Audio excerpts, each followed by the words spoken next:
उनका किताब उठाएंगे, घर लाएंगे तो आपको कविता मिलेगा इतिहास में लिखा। उसके बाद ये रिकॉर्ड कविता मिलने के बाद तमाम उनकी पुस्तकें जो विरोध के लिए छपी थी, मिलने के बाद उनको गिरफ्तार किया जाता है। 14 सितंबर 1857 को अंग्रेजों ने इन दोनों पिता पुत्र को जो स्वतंत्रता संग्राम का काम कर रहे थे उनको गिरफ्तार कर दिया गया। इनको गिरफ्तार करके जेल में डाल दिया गया। 4 दिन तक जेल में रखा गया। आज हमारा साथी, आज हमारे देश का कोई नागरिक अगर जेल जाता है तो जेल में खाना मिलता है, लेकिन इन लोगों को 4 दिन तक भोजन, नाश्ता, पानी कुछ भी नहीं दिया अंग्रेजों ने। भूखा रखा, बार बार दबाव पड़ा कि तुम लोग माफी मांगो, माफी मांगो, सरेंडर कर दो। इन्होंने कहा कि बलिदान हो जाएंगे देश के लिए, लेकिन माफी मांगना पसंद नहीं।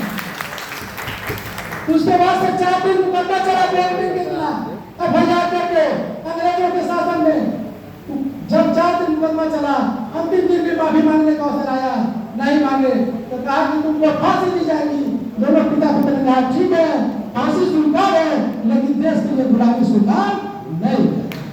उसके बाद से होगा जब फांसी दे दी जाए, जब फांसी की अंतिम घड़ी आई, 1 घंटा समय बचा था, तो इनसे पूछा गया, जैसे आज भी हमारे देश में पूछा जाता है, जब किसी को फांसी होती है अंतिम इच्छा पूछी जाती है कि अंतिम इच्छा आपकी पूरी की जाएगी, बता दो।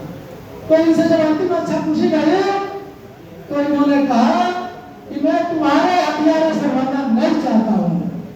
हमारी अंतिम इच्छा यही है कि जिस जो तोप हमारे पास है, जिस तोप से मैं तुम्हारे खिलाफ लड़ाई कर रहा था, वो हमारा तोप है।